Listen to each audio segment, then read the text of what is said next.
What it do, vinegar and oil? It's your girl Akisha, and I am here with this week's All Tea All Shade Belle Collective Season 2 Episode 3. Let's get straight into tonight's episode. The episode picks up exactly where we left off last week, with Latrice being pulled into the men's restroom with Leticia and Marie, so she and Marie can finally talk this thing out from last season, where Leticia accused Latrice of trying to take down her business on social media.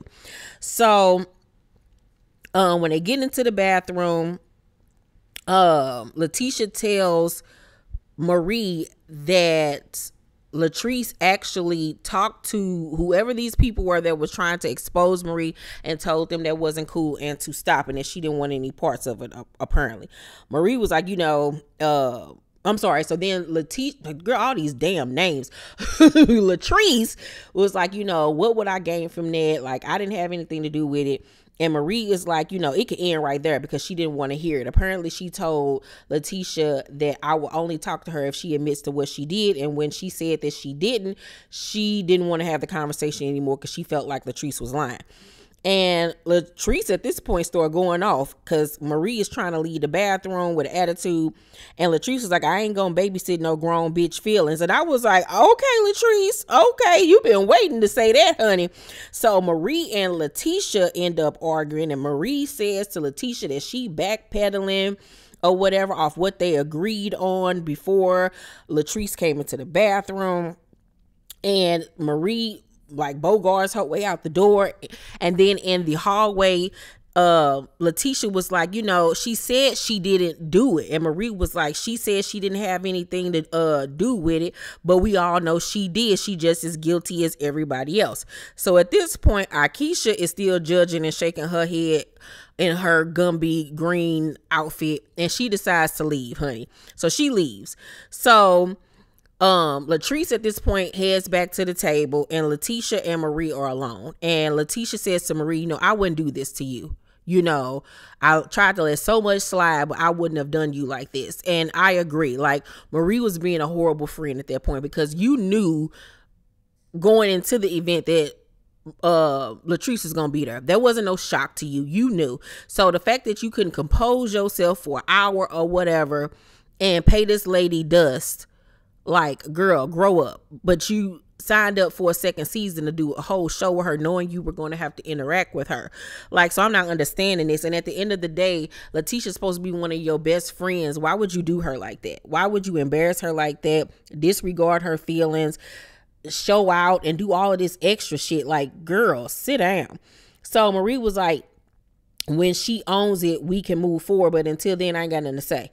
So at this point, it seems like Leticia is just fucking exhausted, mentally, physically, and spiritually. So her and Marie hug goodbye, and she goes back into the men's restroom, and she just breaks down and cries on one of the producers. And she was like, why would they do me like this? Marie showing out, and Aikisha, thinking she better than everybody. And, Leticia feelings was just so hurt, with everything that happened, with the shit that Akisha was saying about the dishes being dirty and this, that, and the third. I felt so bad for Leticia. I honestly did, because she seems like a sweet lady for the most part. And she was done dirty. She really was. But I would have just let Marie left when she got up initially. I would have just dealt with her later. So we then see Aikisha on the phone with Latrice's publicist, going off talking about, I know these people. I know the people that own that place. That is just ghetto and embarrassing, and it was a waste of my time, and da-da-da-da. I'm like, but you talking about these people that own this building or that own this whatever, but you was talking about how they dishes was dirty and the food was burnt. So make it make sense. Make it make sense, Akisha. And why are you calling Latrice publicist going off talking about the shit? Did you just meet this lady? Like, what are you doing? And why is you just dogging Leticia like that? Yes, things get out of hand, of course, but let's not fake in front like we are not filming a reality show, girl. So you just putting 10 on 20. You really honestly are. And I just don't like her bouginess. I just really honestly don't, because I think that she knows that in real life, things would not have escalated to that point. but you all were filming a reality show. So sit down somewhere. You just trying to make a moment, and you use Leticia as a scapegoat to do it. So Leticia comes back to the table and joins everybody. They all notice that she has been crying, and they tell her that Akisha was saying that her event was ghetto, and Leticia was like, you know, she fake and phony anyway, and to be honest with you, I didn't like her energy, and I don't like her energy. And I was like, period, point blank, fuck her. We don't like her ass. We don't like her. Latrice and Howard Hewitt invite So Gucci and her husband JJ out to their property to go ATV riding. So they own like 300 acres, I believe she said, where they have converted it into like a family reunion space where you can have your family reunion, you can have a wedding, and it's a really beautiful space, and they own a lot of land. I was like, okay, Howard Hewitt, you got a nice little coin over there, sir. And it was just really nice to see a black couple own so much land and property and stuff. Like it was just beautiful. So they do the ATV riding, they're flinging mud and stuff all over each other. They're having a really good time, and then they go into one of the cabins and have hot chocolate and, you know, just sit down and rap with each other. And the brunch comes up, and JJ was like, all I heard was a bunch of yelling and stuff when I came to pick my wife up. So Gucci was like, you know, it was a disaster. Aikisha was acting all bougie, talking about this, the plates is dirty. She was like, girl, just flick the shit off and keep it moving. She was like, did I like the things that was going on? No, but I didn't leave. You know, I thought that she would have been a better support system to Leticia than that. And I agree. Like, she was just judging and being highfalutin and just getting on my damn nerves. And somebody in the comment section, I forgot who you were last week, made a comment about why is it such a bad thing for, I can't remember if she said a black woman to call themselves bougie or to be bougie, or just women in general to be bougie. Like, why is that such a bad thing? And, you know, I don't even really comment back in the comment section because that's just too much. But I did want to comment back to that. It's not the fact that black people can't be considered bougie or upper class or have morals or standards. But in certain situations, it's just a time and a place to act a certain way or to be supportive. In this case, it was more of a snooty behavior, a snooty bougie behavior, where she thinks that she's better than everybody and she's above reproach and ill. It was coming across like ill, gross, like, I've never been in this situation. How dare you?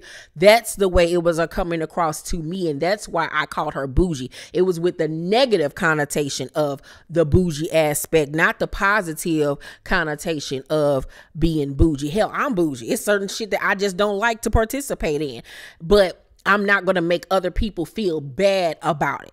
So that's the difference for whoever that person was. Now back to tonight's review. So Latrice then brings up Marie, and she just like, I'm tired of Marie. I'm over her, like, blah. And then the topic of her having a baby with Howard Hewitt comes up, and she was like, you know, she hasn't finished accomplishing everything that she wants to finish, and she knows that he wants her to have a baby so she can be basically sitting at home, because that's what he wants from her anyway.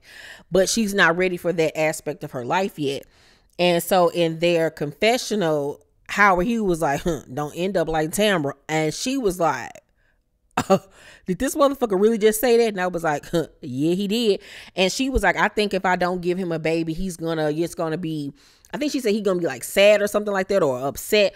But I'm like, no, that nigga gonna leave you if you don't give his ass a baby. He gonna leave you, or either he gonna start fucking around on your ass. And I agree. It's a woman's body. I'm the one that's going to have to be here with this baby day in and day out. I got to go through 9 months putting my life on the line to have a baby and to raise it. So I'm not going to do it until I'm 100% ready. You've lived your life. You're older than me. You have children. Allow me to be me and do what I want to do first. You know what I'm saying? And then let me get to that point. This is what happens when you date somebody that is younger than you, Howard Hewitt. You should have thought about that. Tamara and Akisha meet up for drinks and discuss everything that happened at the brunch, and to also catch up. They've been knowing each other since they were in high school.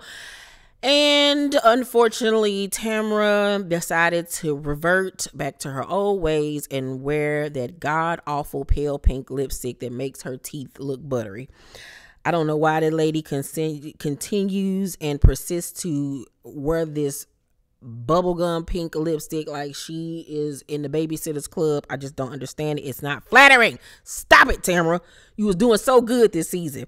So Akisha shows up and they talk about the brunch, and basically Tamara was trying to stick up for Leticia, saying, you know, she really wanted the event to be a success and she really does want to help empower women. And Akisha was like, you know, I do want to have a conversation with her because I do want to support her, but we need to sit down and talk because I still don't understand why she reacted the way she did about the plate. It was about the way you made a big deal about it. Like, if it were me and I've been invited to somebody's brunch, my plate is dirty. Instead of saying, excuse me, my plate is dirty, all loud for everybody else to hear, then take the hostess over there and point. See, look, right there, right? All she had to do was simply get that plate, take it into the restroom or somewhere, or give it to a staff member and say, hey, can you give me another plate, or can you clean this one off for me? Thank you. You know what I'm saying? It could have been handled so much better, because that is embarrassing to the host to put her out on like that on blast, when I'm pretty sure it was like they said, something from one of the flower arrangements or something that had, you know, fell onto the plate or something like that. It was the way she went about it. And the way I saw Leticia handle it, Leticia handled it very well. She was courteous. She was like, okay, sorry. She made sure she had a clean plate.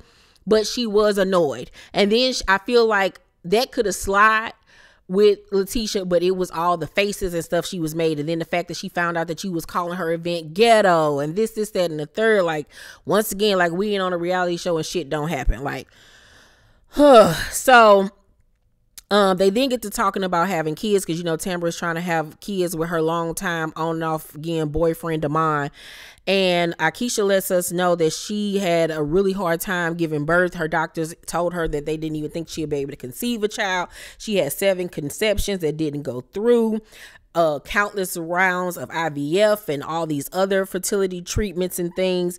But it really made her insecure in her marriage and wonder, like, if I'm not able to give my husband these, you know, children, what's going to happen? Is he going to leave me and stuff like that?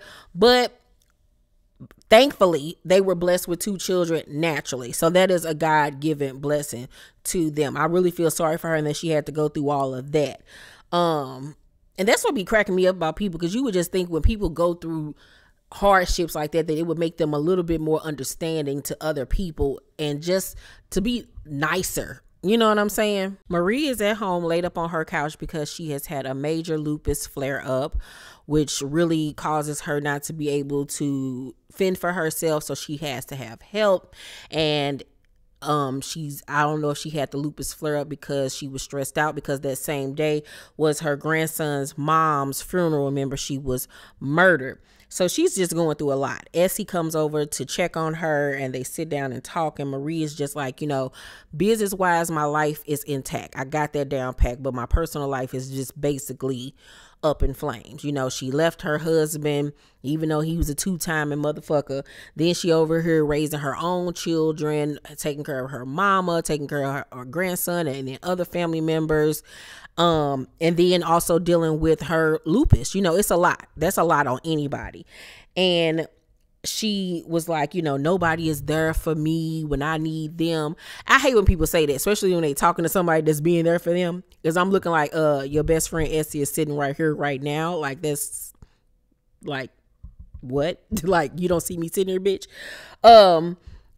And then she goes on to say that her ex-husband hasn't really been stepping up to the plate to take care of their daughter. And that she just gonna go ahead and buy him a Rolex because he said that he feels like that's what he deserves.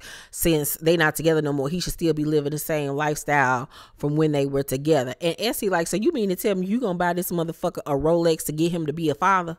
And she was like, I don't know, I'm still trying to figure it out. Marie, stop with the foolishness. Please stop with the foolishness. I don't know if it's the wig. Maybe it's because you're not in a good place mentally right now or physically, but I need for you to stop. Please stop. Please stop. Please, please, please stop. Please stop. Because you got more energy for Latrice than you do for this nigga that has wronged you to the utmost. capacity. He has cheated on you, disregarded you, and he ain't even been a father to y'all child, and you talking about giving this motherfucker a Rolex to pacify him and make him do what the fuck he's supposed to do, and he still ain't gonna do it after that. Marie, I need for you to stop being a goddamn fool. Stop being a goddamn fool. You cannot be this weak-minded and a weak individual. You cannot act like a boss and a bad bitch and then let a motherfucker like him play you and get over on you. You better man the fuck up. Fuck that nigga. It's plenty of mamas out here like myself who have raised responsible human beings without a father. And no way in hell is you going to sit up here and buy this man a Rolex to get him to be a father. You sound crazy. Like I said, you got more vitriol for Latrice than you do this nigga. Make it make sense, because it's not adding up, sis. Latrice goes over to her mom's house, and beautiful woman. She looks just like her mama. My only issue with this is, why you film at your mama house with her yard and stuff looking like that? You couldn't have made sure that the yard and stuff looked nice before y'all decided to film. Remember, they have call times. They know who they're going to film with. They have to sign off. Her mama knew she was filming that day. Like, y'all could have made sure that that grass and stuff was cut and the yard and stuff was clean and, you know, tidy. Her house on the inside was like a typical mama house, but I just hated the way that outside looked. But anywho, they go inside, they sit down and talk about Latrice baby fears. And her mother blatantly tells her, Cliff reminds me of your dad. Your daddy was jealous hearted. I couldn't go nowhere. You married your daddy. It seemed like he's trying to hold you back. And I mean, we all can see it. We all agree with it. And what she really needs to be paying attention to is the jealous hearted part and the trying to hold you back part. It's like, I feel like Cliff gives her just enough to make her happy and to satisfy her. And he thought that, okay, you know, with her hair business, that'll be good enough for her. And then she'll give me the child that I want. And it has only made her even more determined to succeed in business or whatever. It just don't seem like their marriage is as cracked up as they try to make it be. I see a lot of cracks in that marriage, and let's not forget last season and the way he talked to her and everything. I don't know about them. And so Latrice goes on to say, you know, I might be traumatized about a male staying in my life because of everything that happened to her. Her father wasn't really there for her. Her brothers and stuff had to step up to be the men in the family. One of them was in jail. I believe two of them died or one of them died. So, you know, she's just traumatized about men actually sticking and staying. And so her fear is, I get this man a child, things don't work out, and then I become a single parent. And then what if he just chuck up the deuce and say, fuck us, and is not there? Very similar to what Marie's going through. And she starts to tear up and cry and everything. And she was just like, you know what? I'm just going to put everything on pause until I figure this thing out. And her mother was like, I agree, because at the end of the day, it's not up to us. You got to do what's best for you. And her mother was like, but you are happy in your marriage, right? And Latrice stops for a second, and she was like, you know, every marriage has problems. Now, I don't know if she said something before that or after that and they cut it out, but the fact that you didn't say, yeah, but you know, I'm not gonna sit up here in front you know, we go through things. The fact that what we saw, and if that was her answer, was every marriage has problems, yeah, it's not that kosher over there, and they got issues. They got big issues that they really need to work out, especially with this baby situation. They really honestly do, because you can tell I don't know if she even want a child, honestly, until she can deal with her own issues. I don't think it's best for her to have a child, because I feel like if she had a child, she might resent it and be depressed behind it for, you know, having a child, even though she really wanted to continue to work on her career. Who knows? So I agree. She do need to just worry about her, and it's her decision, her body, and she needs to do what's best for her in her life and not just what Howard Hewitt want for her. At the end of the episode, we see Akisha and Leticia meet up, honey, to finally confront each other on what happened at the brunch. And they both look really nice in this scene. I love Leticia's wig, the way it was laid in this scene. Leticia kicks things off and was like, you know, I just felt like when you walked through the door, your energy was off, and I felt like if anybody was going to be professional, it would be you.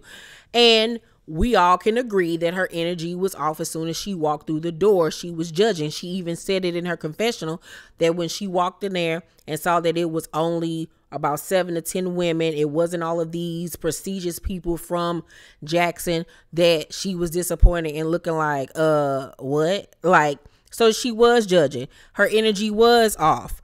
So, Akisha continues to act like, you know, it wasn't her, like, she had a right to feel the way that she did about the dirty plate, child. And Leticia was like, you were not, you know, the girl that I've been talking over the phone that was so encouraging and empowering. And she was like, no, nothing about me changes. I'm the same Akisha at all times. She does even admit that she was caught off guard when it was just the 7 of them. And the food conversation then comes up, and she was like, yes, the food was burnt. Yes, my plate was dirty. And Leticia, her confessional, was like, you know, I feel like she came with an agenda, and it was to look down on all the women in attendance. So they steady going back and forth or whatever. And Akisha then apologizes.